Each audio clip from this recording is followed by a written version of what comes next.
Welcome, everyone. Today we're going to get into the sources on a figure whose career was just blindingly short. But the influence is immeasurable. Exactly. We're talking about James Marshall Hendrix. It's a real study in paradox when you look at the material. Here's a man born Johnny Allen Hendrix, his father renamed him later, who completely redefined what an electric guitar could even do. And yet, his entire period of, global revolutionary fame, it spanned just 4 years. 4 years before his death at 27. That compression of genius is just staggering. It is. And he is, by pretty much universal consensus in the sources, a recognized force. You see this everywhere. Oh, absolutely. I mean, Rolling Stone magazine named him the greatest guitarist of all time back in 2003. And that title, it really speaks volumes about his artistic impact. And that impact, for so many people, was cemented by two really iconic, almost theatrical moments. Right. First, you have the Monterey Pop Festival in 1967. That's where he famously set his guitar on fire. An image that's just burned into rock history. Literally. And then, of course, the second moment is his performance at Woodstock in '69, which really became the defining sound of that entire counterculture era. What I find so remarkable, looking through the sources, is that this level of innovation came with a complete lack of formal training. Yes, the sources are unanimous on that. He was entirely self-taught, learned everything purely by ear. He couldn't read or write music notation? Not at all. He taught himself everything he did. And you can see that unique approach in the iconography of his playing setup. The famous guitar? The famous guitar. He's a left-handed player, but he played a right-handed Fender Stratocaster. Which he just flipped over. Flipped it over, restrung it in reverse order. Yeah. And that physical manipulation, it had technical consequences that directly contributed to his unique tone. Let's unpack that for a moment because it's so important. Most players would just buy a left-handed guitar. But by reversing a right-handed Stratocaster, the whole relationship between his hand, the strings, the pickups, it all changed. It did. And it creates, well, three main effects that listeners often pick up on subconsciously as that Hendrix sound. Okay, what's the first? First is the change in string length and tension.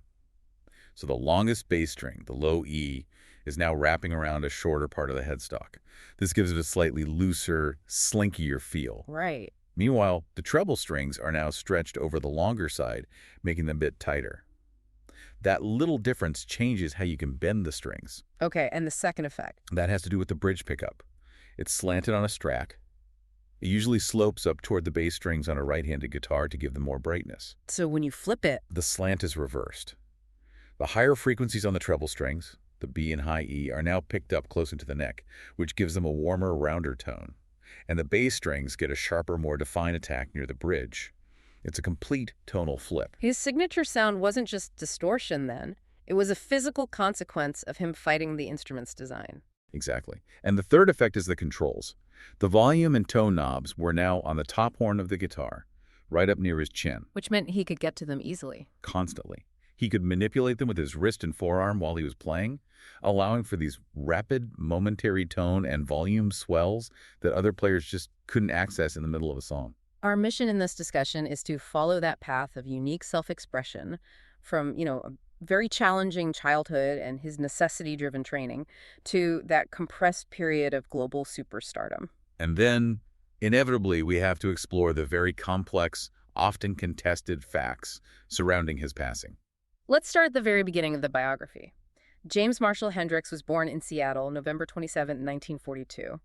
The sources really paint a clear picture of his early life. It was defined by instability. A profound instability. His childhood just lacked any typical foundation. The sources point to serious financial hardship. He grew up with very little money and a real lack of consistent parental attention. His parents divorced when he was 9. And then, tragically, his mother passed away when he was only 16. These were incredibly challenging beginnings that basically forced him into a very early independence. And it's from that struggle, that necessity for self-reliance, that the musician first emerges. Absolutely. The anecdote about his first instrument just perfectly encapsulates that self-taught genius we were talking about. We read that at age 14, he was desperate for a guitar but couldn't afford one. So he found a broken broomstick. It was discarded, had a single string still attached. The ability to make music out of literally nothing, it's astounding. It is. The sources confirm he somehow managed to tune that single string and actually play several basic tunes on it. That shows his innate connection to sound long before he had any proper equipment. It wasn't too long before he got a small upgrade. Around 15, he managed to get a real acoustic guitar for just $5. From a friend of his father's. Yeah. But the crucial transition, the move to an electric instrument that came from his father, Al Hendrix, who bought him a white Supro Ozark. But even with a real electric guitar, the limitations were still there. Right. He was learning his basic tunes, his chords, and most importantly, his improvisation, purely through observation. He'd watch prominent artists, people like Chuck Berry and Elvis Presley, play live. And what's key to remember is that a lot of this early playing was done without an amplifier. Which means he was focused entirely on technique, on finger dexterity, on projection. He was building his signature sound from raw instinct just by mimicking the movements he saw on stage. That mix of learning styles meant his early inspirations were pretty diverse. He was bridging traditional R&B with the emerging rock and roll scene. He was, and he was a genuine fan of Elvis Presley. He saw him live. Yes, he saw Presley perform at Sick Stadium in 1957, and that visual just left a lasting impression. He even drew a color picture of Elvis with an acoustic guitar. And that's now in the Rock and Roll Hall of Fame. It is a wonderful piece of early memorabilia, and the sources show that admiration continued. Years later, in Paris in 1968, he reportedly watched the movie King Creole, just trying to find inspiration for song structures. But the deep foundation, the real technical bedrock of his style, that was firmly rooted in the blues. Oh, absolutely. We know he admired famous blues musicians like Muddy Waters, Bo Diddley, Lightning Hopkins. He spent years on the Chitlin circuit, backing up major R&B acts. And that was his real education. It was. Now, the sources do mention his contentious working relationship with Little Richard. Right. Richard reportedly disliked Hendrix's flamboyant clothes, his chronic lateness, and his tendency to draw attention to himself on stage by showing off.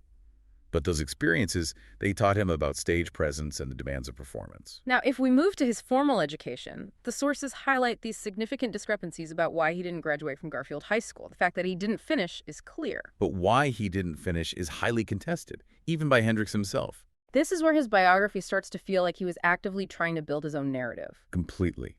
Over the years, he gave reporters 3 distinct, conflicting accounts for why he left school. What was the first one? The first claim was socially charged. He said he failed because people were racist and didn't favor him because he was black. And the second claim was more internal, I guess, more administrative. Exactly. Poor grades and just general disorganization meant he couldn't keep up with the curriculum. And the third was the most dramatic. That he was simply thrown out for being rude to a teacher. So if you look at all the source material together, what's the most likely truth? The truth is likely a combination of poor grades and the fact that his musical aspirations were just all-consuming. But the contradiction itself is what's so interesting. The fact that there are 3 different stories. Yes. 3 totally different self-reported explanations. Mm-hmm. It tells us he was actively curating the story of his youth, choosing whichever version of failure was most, palatable or resonant depending on who he was talking to. That youthful chaos eventually led to a major legal crisis. It did. Hendrix ran into trouble with the law, specifically for stealing cars. Not once, but twice. And this resulted in a life-altering ultimatum. The choice was stark. 2 years in prison or join the U.S. Army. And he chose the Army. He enlisted on May 31st, 1961. His military career was brief, though. Lasted exactly 1 year, and according to his officers' reports, it was pretty disastrous. They noted he was frequently caught sleeping on duty and couldn't even seem to handle a gun competently. His focus was just completely elsewhere. There's a very telling quote from one of his officers who stated that his mind apparently cannot function while performing duties and thinking about his guitar. It sounds like a man just completely incapable of conforming to military discipline because his creative drive was just overwhelming everything else. But that forced service gave him the single most crucial connection of his early career. It did. While he was based at Fort Campbell, Kentucky, he met a fellow soldier and bass player named Billy Cox. And they formed a group. A small group, the King Casuals. And this meeting gave him a bandmate, a partner, who really understood his musical goals. The military brass, seeing that he was just unsuitable, recommended his departure on May 31st, 1962, after just 1 year. He agreed readily. But when he spoke about it later publicly, he offered another, colorful explanation. Right, the parachute story. He claimed he was let go after breaking his ankle on his 26th parachute jump. He also voiced his dislike for the Army in overseas interviews. Yes, with Melody Maker in 67 and 69. He was very clear about it. But again, you see that strategic control of his own narrative based on geography. When he was interviewed in the U.S., he would usually avoid the topic. Completely. He'd just confirm he was stationed at Fort Campbell and move on. He seemed to want to minimize any potentially damaging image associated with his early legal troubles or disciplinary issues on home soil. So after leaving the Army, he and Billy Cox immediately dedicated themselves to music. They did. They moved to Clarksville, Tennessee, and focused on playing as the King Casuals in these small, often gritty bars for almost no money. This was the pure grind. It was.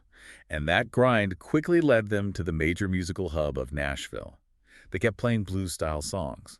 But this period was invaluable because it gave him crucial studio experience. He logged his first studio performance in November 1962. And while the financial rewards were, negligible, the experience he gained playing rhythm, lead, and eventually taking on vocals in all these different bands was his true education. He was learning timing, recording techniques. The whole infrastructure of the music business on the fly. He was a sponge. He played in various backing bands for artists on the Chitlin circuit. This was the proving ground. And eventually he moved northward, arriving in New York City, and by January 1964, he had settled in Harlem. And in Harlem, the cycle continued, playing bars and clubs just to survive. But he did achieve a significant early milestone there. He won first prize in an amateur guitar contest at the Apollo Theater. Which would have been a huge validation. A massive confirmation that his talent was rising above the noise of that local scene. So by 1966, he felt confident enough to formalize his own group. Yes, Jimmy James and the Blues Flames.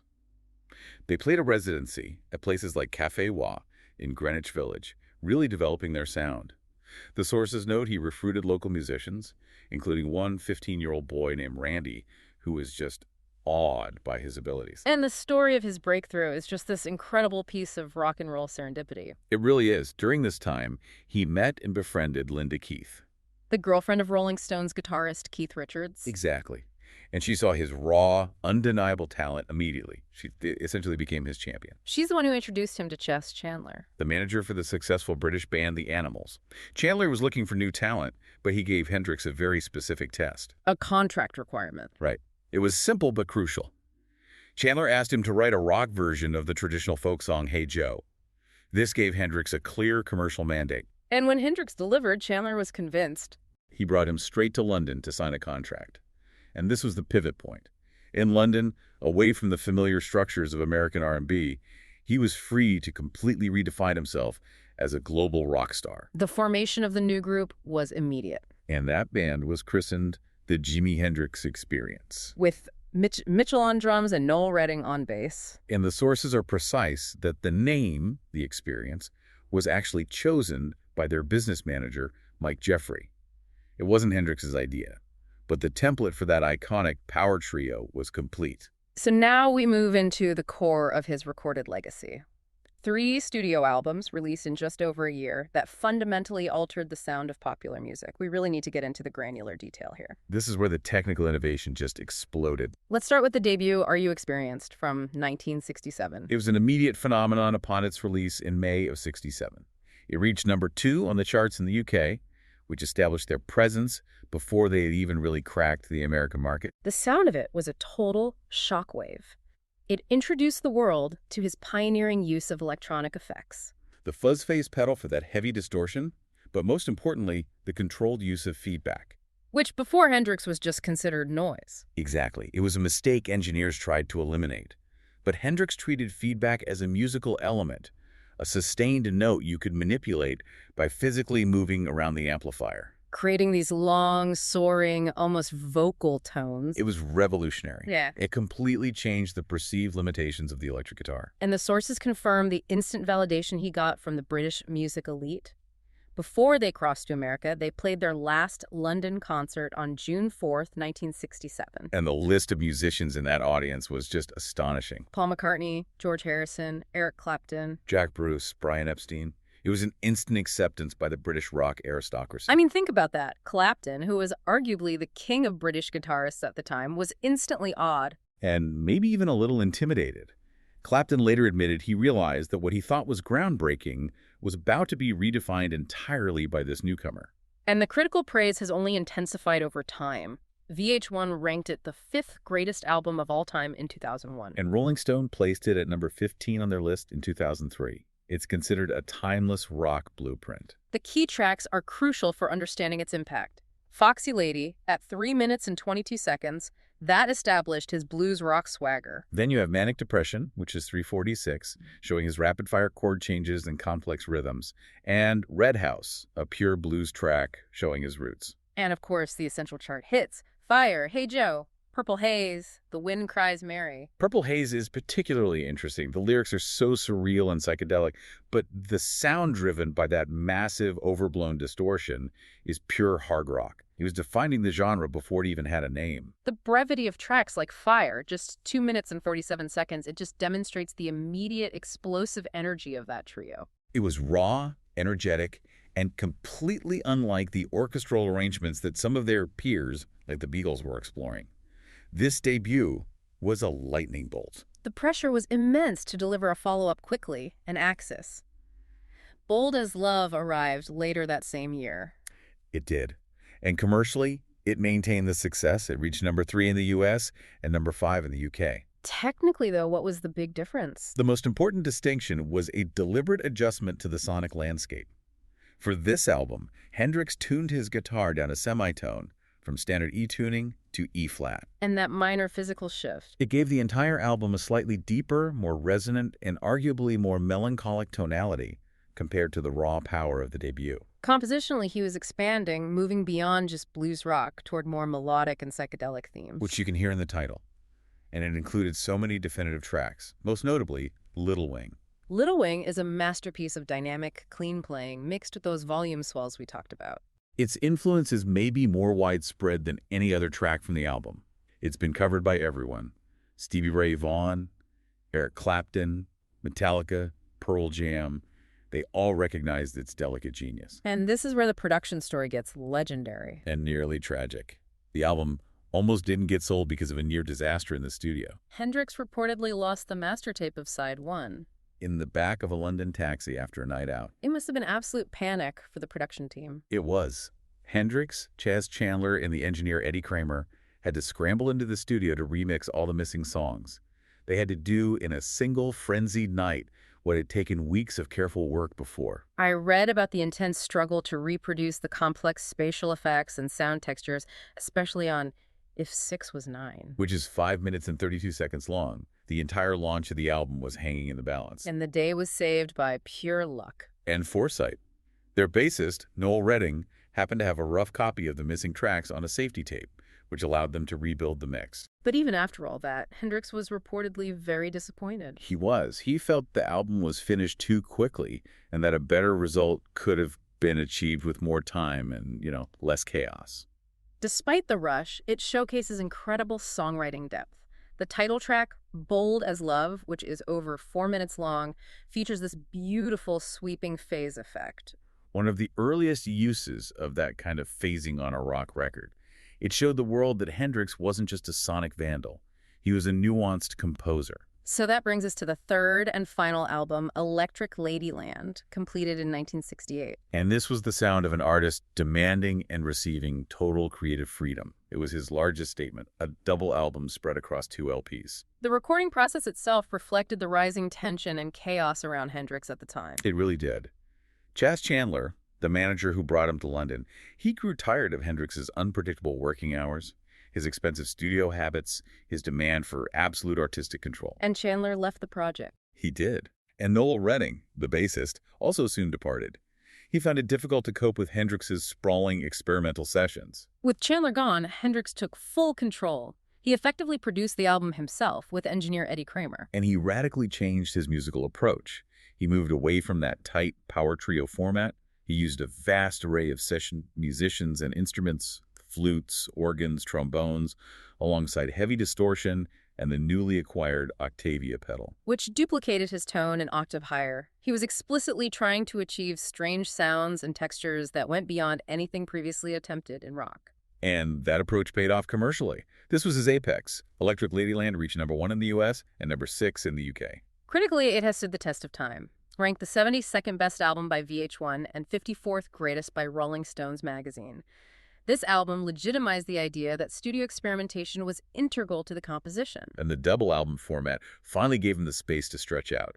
You see track lengths that were truly epic for a rock record back then. Voodoo Chili is a perfect example. It's an immense 15 minutes long. A full-on blues jam featuring Steve Winwood from Traffic on Oregon. And then there's the incredible sonic journey of 1983, A Merman I Should Turn to Be, Which runs for 13 minutes and 39 seconds. These weren't just long songs, they were cinematic soundscapes. Using multi-tracking, backwards tapes, spatial effects, he was building entirely new musical worlds. And despite all that experimentation, the album also contained his most famous singles, Crosstown Traffic. The definitive cover of Bob Dylan's All Along the Watchtower, a version Dylan himself said was superior to his own. And the heavy blues rocker, Voodoo Child, Slight Return. This trio of albums, compressed into barely 18 months of recording, remains the greatest testament to his genius. Absolutely. So if that trio of albums defined his recorded sound, the Woodstock Festival defined his public presence and, well, his political interpretation. Yes, he was set to play at the legendary event on August 18th, 1969. But logistically, his appearance was a disaster from the start. A complete disaster. He was the headliner, scheduled to close the festival on Sunday evening. But after 3 days of massive scheduling, chaos, delays, and just organizational failures. He didn't actually take the stage until Monday morning. Exactly. And this meant a catastrophic reduction in the audience. The original crowd was estimated at 500,000 people, but by the time the sun came up on Monday and he finally plugged in, Only about 180,000 weary attendees remained. many people who came specifically to see him had already left the muddy field. And compounding those logistical issues, Hendrix had basically abandoned the experience. He was playing with this massive, unwieldy new group. Gypsy Sun and Rainbows, or later, Band of Gypsies. Yeah. And the 2-hour performance he delivered was widely described by critics and in some sources as, well, awful. Why was it considered so poor? His enlarged band, which sometimes had 7 musicians, just had not practiced enough. They struggled significantly to keep pace with his rapid, complex guitar playing and his improvisational detours. So the music was just disjointed. It was. The rhythm section faltered often. But despite the band's struggles, that set produced one of the most defining, interpreted, and analyzed moments in American musical history. His instrumental version of the Star-Spangled Banner. He compensated for the poor band performance by channeling all the chaotic energy of that moment directly into the music. He performed the anthem using intense, heavy distortion. And incorporating sound effects he created with his whammy bar and volume knob. Crucially, the sounds he produced weren't just musical notes. They were sonic recreations of war. He used distortion to mimic machine guns, dive bombers, the screams of explosions, all channeled directly through his guitar. So in the context of the Vietnam War and the massive cultural anxiety of the late 60s, this performance was instantly read as an intense political statement. Oh, immediately. Many people interpreted the sound as overtly anti-American, viewing it as a symbolic mockery of the country and the national anthem. Turning a patriotic symbol into a soundtrack of destruction. But we have to prioritize the artist's stated intent here, which directly contradicted that reading. Right. Hendrix himself refuted the political interpretation in a later interview. He stated explicitly that he did not intend for his performance to be a political statement. He insisted he was just presenting another version of the national anthem, filtered through his unique sonic palette. And that dichotomy is fundamental to understanding his legacy. The friction between an artist's pure desire for self-expression and the overwhelming social and political context that naturally imposes immense meaning onto their work. Regardless of intent, his work became a mirror for the era, even if he didn't set out to polish the glass. Let's move now to his personal presentation and the tragic end of his story. Jimi Hendrix was a true cultural pioneer in his look, just as much as he was in his sound. His visual aesthetic evolved so rapidly alongside his music. Early on, he had a Bob Dylan-style haircut, but he quickly moved toward highly adorned close scarves, large rings, distinctive brooches, Creating a very theatrical presence. and his stage clothing became increasingly flamboyant as the psychedelic era peaked. He went from a dark suit and silk shirt in his early London days to these spectacularly bright blue or red velvet suits and dramatically flared trousers. Often with intricate embroidery and military-style braiding. He was a master of the stage accessory. In 1967, he adopted a distinctive cowboy-style hat he called the Westerner, By 68, he started tying colorful scarves and ribbons to his legs and arms. Making his movements even more fluid and visually dynamic on stage. And his famous bandana became probably his most iconic, recognizable piece of clothing. He started wearing it prominently in 1969. The value of this memorabilia today speaks to his lasting fame. One of his bandanas sold at auction for $19,500. Wow. Demonstrates its cultural significance. It's essential then to also discuss the reality of his life and the culture of the late 1960s, which includes substance use. Yes, it was pervasive. The sources confirm he was widely associated with the use of psychedelic drugs, especially LSD, as well as regular consumption of marijuana and alcohol. And the sources specifically highlight that his consumption of alcohol was problematic. It had a clearly negative impact on his behavior. There are multiple accounts noting that when he was drunk, he would frequently become angry and, at times, violent. However, when discussing illicit substances, the sources provide a really crucial factual correction regarding the common myth of heroin use. Yes, this is important. No one knows definitively if he ever took heroin. But furthermore, the official autopsy performed after his death found no traces of heroin in his body. And no needle marks. This evidence directly contradicts the pervasive rumors that surrounded his death for years. This brings us to the most somber and complex part of our discussion. On September 18, 1970, James Marshall Hendrix died at the tragically young age of 27. He was found unresponsive in a basement apartment at the Samarkand Hotel in London.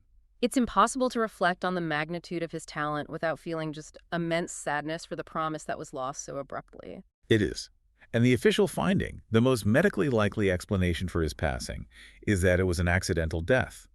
The sources state that he took too many Vesperach sleeping pills, a very powerful German barbiturate, while he was heavily intoxicated with alcohol. And that combination meant he fell into an extremely deep unconsciousness. He was rendered unable to wake up or respond. He subsequently vomited and choked because he couldn't regain consciousness to clear his airway. However, the immediate circumstances and the timeline surrounding his death remain profoundly contested. Yes, which is why various theories persist. The sources reveal major contradictions concerning the immediate hours before his death was pronounced. For instance, we have the account of his girlfriend at the time, Monica Danneman, who was present. She later claimed that he was still alive and breathing when she placed him in the ambulance. Yet, the official hospital records directly contradict that statement. The records indicated that Hendrix had been dead for some time before his arrival at St. Mary Abbott's Hospital. And that discrepancy in the timeline alive at the scene versus dead on arrival, it fueled decades of speculation. It did.